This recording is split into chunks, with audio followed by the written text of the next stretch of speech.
Hello दोस्तों, मैं B L लूणा मेरे यूट्यूब चैनल मोटिवेशनल टाइम में आपका हार्दिक स्वागत करता हूं। आज हम इस वीडियो में बात करेंगे कि हम खुद से यानी अपने आप से मोटिवेट कैसे रहें। जो मैंने थंबनेल में आपको बताया है उसी टॉपिक पर हम बात करेंगे। तो ये जो खुद से मोटिवेट रहने की जो बात है वो ऐसे अपने आप में एक रोचकता पैदा करती है कि हम खुद से मोटिवेट कैसे रहें। कहने का मतलब हम क्या करते हैं कि मोटिवेट होने के लिए किसी दूसरे की वीडियो देखते हैं या किसी दूसरे के जो प्रवचन है वो सुनते हैं। तो वो एक मोटिवेट कुछ समय के लिए होता है। जिस प्रकार एक गुब्बारा होता है, उस गुब्बारे में जैसे हवा भर देते हैं और वो कुछ समय के लिए ऊपर हवा में उड़ता है और उसे लगता है कि भाई मैं तो सर्वे सर्वा हो गया। ऐसा नहीं है, जैसे ही हवा निकली वो नीचे आ जाता है। तो यही बात होता है कि दूसरे से जब हम मोटिवेट होते हैं तो हमारे में वो कुछ समय के लिए ही मोटिवेशन रहता है और बाकी थोड़ी देर बाद में हम उसी स्टेज पे आ जाते हैं जिस स्टेज पे पहले थे। तो अभी से कर दीजिए वीडियो को लाइक और मेरे चैनल को कर लीजिए सब्सक्राइब, बेल आइकन को प्रेस कर लीजिए ताकि मेरे आने वाले हर वीडियो का नोटिफिकेशन आपको मिलता रहे। अगर वीडियो अच्छी लगती है तो एक प्यारा सा कमेंट जरूर मत करें। तो अब बात करते हैं कि हम खुद से मोटिवेट कैसे रहें। अब कई बार होता है कि जिंदगी में उतार चढ़ाव आते रहते हैं। तो हम जैसे मोटिवेट हुए और कुछ समय के बाद में ऐसी कोई घटनाएं घट गई, उसके कारण हम वापस डिमोटिवेट हो जाते हैं। और ये स्वाभाविक है, ये जिंदगी चलती रहती है और ऐसी घटनाएं स्वाभाविक है, होती रहती है। पर उन घटनाओं के साथ में तालमेल बैठा के हमारे को हमेशा एक सकारात्मक ऊर्जा सर्जित करनी है। कहने का मतलब है कि हमेशा हमारे को सकारात्मक रहना है। पर अब हमेशा सकारात्मक रहे कैसे? तो पहले तो हमें हमेशा सकारात्मक रहने के लिए उन पॉइंटों पर बात करनी है कि वो पॉइंट हमारे को पता होनी चाहिए कि हम डिमोटिवेट किस कारण से हो रहे हैं। हम डिमोटिवेट किस कारण से हो रहे हैं। जैसे एक उदाहरण ले कि हमारे शरीर में जैसे बीमारी आ गई, जैसे बुखार है, तो हमें पता चल गया कि बुखार है तो हम उसके लिए टेबलेट लेते हैं और वो टेबलेट लेते ही हमारे को कुछ एनर्जी मिलती है और जो उसके वो वायरस होते हैं वो खत्म हो जाते हैं और एक हम स्वस्थ महसूस करते हैं। वैसा का वैसा ही हमारे जो शरीर में आने वाले जो डिमोटिवेट जो कारण है उनका पता लगाना है और उनका पता लगाकर उन पे कार्य करना है। उन पे जब हम कार्य करेंगे ना तो हम ऑटोमेटिक ही वापस पॉजिटिव हो जाएंगे। यानी डिमोटिवेट है ना वो ऑटोमेटिक ही खत्म हो जाएगा। यानी जो ये बातें ना वो मेरे जिंदगी में अप्लाई किए मैंने और मैं खुद इसको अपनाता हूँ। फालतू की बातें नहीं है कि जैसे किसी का वीडियो देखा, किसी के प्रवचन सुने और मैंने वो वैसा का वैसे आपको सुना दिया। यानी जो मैं मेरी जिंदगी में यूज कर रहा हूँ और ये हकीकत है, जो बातें हैं ना वो हकीकत है। एक बार मेरे बताए हुए मार्ग पर आप चलोगे तो मैं गारंटी के साथ कहता हूं कि आपकी जिंदगी में डिमोटिवेट कभी नहीं आएगा।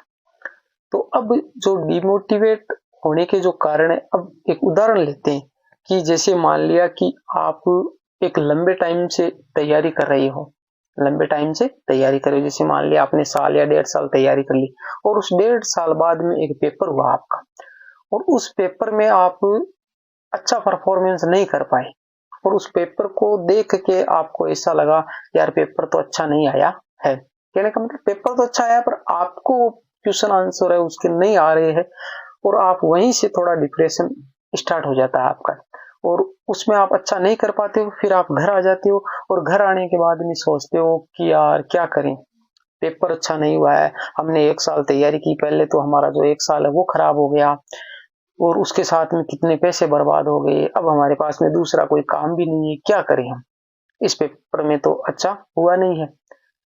तो अब आपके धीरे धीरे धीरे धीरे दिमाग को आपने जो निर्देश दिए हैं उसी निर्देशों पे आपका दिमाग काम करना स्टार्ट कर देगा। कहने का मतलब सिर्फ और सिर्फ एक साइकोलॉजी का खेल है। यानी आपके दिमाग को जिस प्रकार का निर्देश दिया जाएगा उसी प्रकार से वो कार्य करेगा। दिमाग अपने आप काम नहीं करता है, उसको जिस जिस प्रकार कंप्यूटर होता है, कंप्यूटर में हमने जैसे ए प्रेस किया तो वहां पर स्क्रीन पे हमारे को ए दिखाई देगा। ऐसा नहीं कि आपने प्रेस ए किया और दिखाई बी देगा। ऐसा नहीं होता है। तो सेम कंप्यूटर की तरह हमारा दिमाग है, जैसा हमने हमारे कंप्यूटर जो दिमाग है उसको हमने निर्देश दिया और वैसा का वैसा ही वो कार्य करना स्टार्ट कर देगा। तो मेरा कहना है, आप इस पे गौर कीजिए कि आप दिमाग को वो नेगेटिव चीजें वो आप उसको परोसो ही मत। उसको जो सारी चीजें वो सकारात्मक परोसो। अब सकारात्मक कैसे परोसे, कहने का मतलब इधर फेल हो गए और इधर सकारात्मक का, यानी दोनों विपरीत है, दोनों विपरीत है, दोनों में तालमेल नहीं हो रहा है। भाई फेल जब हो जाएंगे तो नेगेटिविटी ही फैलेगी, ये हमारे को पता है। पर उस नेगेटिविटी को पॉजिटिविटी में बदलना है आपको। अब कैसे बदलें? अब बदलने के लिए आप शांत होकर बैठिए, शांत होकर बैठिए और सोचिए उस पे कि जैसे पेपर हुआ, हमने तैयारी की एक साल तैयारी की, वो एक साल पीछे बीत गया। हमने जितना खर्चा किया वो पीछे रह गया। हमने पेपर दिया, उसमें हम फेल होने जा रहे हैं, वो पीछे रह गया। अब देखिए 3 काल है, हम इंग्लिश में भी पढ़ते हैं और हिंदी में भी पढ़ते हैं। भाई वर्तमान हो गया, भूत हो गया और भविष्य हो गया। तो वर्तमान में हम जी रहे हैं, भविष्य है जो आएगा, और जो पीछे बीत गया वो भूत था।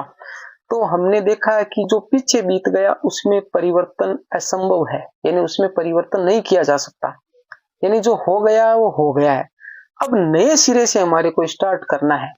तो अब बताइए कि आप जैसे उस पेपर को अच्छा नहीं कर पाए तो अब क्या करोगे? कि आप उसको जितना टेंशन करोगे उतने टेंशन से आपको फायदा होगा या घाटा होगा? पहले तो इस पे विचार की। कहने का मतलब उससे घाटा होने वाला है, उसमें आप परिवर्तन नहीं कर सकते हो। दूसरी बात, पीछे आपने 1 साल जो बर्बाद कर दिया, तो जैसे आप 30 साल के थे और आप 31 साल के हो गए, तो क्या अब फिर से आप 29 साल के हो जाओगे या 28 साल के हो जाओगे या 30 साल के हो जाओगे? कहने का मतलब 31 के हो गए तो आप 32 के होने वाले हो, उसके बाद 33 के होने वाले हो, यानी पीछे वाले में आप चेंजेस नहीं कर सकते हो। जितने पैसे आपने खर्च कर दिए वो खर्च हो गए, अब सिर्फ आप नए पैसे कमा सकते हो, पीछे वाले पैसे जितने आपने खर्च किए वो गए। तो जो चीजें भाई होने वाली नहीं है, जैसे मान लिया एक पहाड़ है, उसको हम धक्का मार रहे हैं, तो क्या पहाड़ आगे खिसकेगा? भाई नहीं खिसकेगा।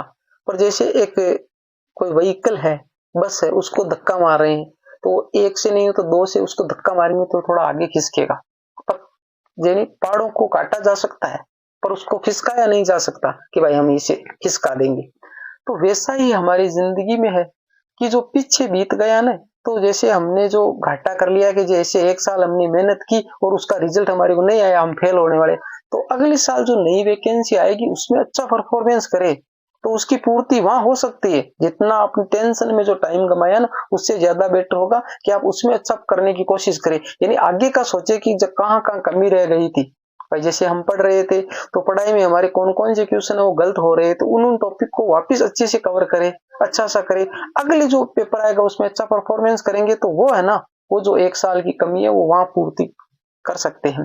पर ऐसा नहीं है कि बैठे बैठे हम सोचते रहे यार पीछे वाला पेपर खराब हो गया, किसी दोस्त को जाकर बताते हैं, किसी रिश्तेदार को बताते, या दोस्तों को रिश्तेदारों को सिर्फ हंसने वाले होते, कुछ फायदा नहीं उसको बताने पर। जो करना है मैं हर वीडियो में बताता हूँ आपको कि जो करना है वो खुद को करना है, कैसा करना है वो सारा आपको ही करना है, तो दूसरे को बताने की जरूरत नहीं है। तो ये मैंने एक एग्जाम का सहारा लेकर, ये आप हर सेक्टर में यूज कर सकते हो कि जैसे आपने कोई धंधा कर रहे हो, उसमें आपको घाटा लग रहा है, तो उस पर आप बैठ के विचार करिए। कोई चीज है हमारे हाथ से जैसे गिर गई है, चाहे वो तो लाखों रुपए की थी, वो गिर के टूट गई है, तो उस पर टेंशन करने से क्या हो जाएगा बताइए मेरे को? कुछ नहीं होने वाला है। यानी जो आगे आएगा उसी पे हमारे को फोकस करना है, जो पीछे जो बीत गया ना उस पे हमारे को फोकस नहीं करना है। अब मैं एक आपको छोटी सी एक शायरी बताता हूँ, लिखी हुई है, मैं देख के बताता हूँ कि किसी ने खूब लिखा है, किसी ने खूब लिखा है कि कितना भी समेट लो ये बिखरता जरूर है, कितना भी समेट लो ये बिखरता जरूर है, ये वक्त है साहब बदलता जरूर है। तो मिलते हैं इसी एक नई सोच के साथ में, तब तक के लिए जय भीम जय भारत।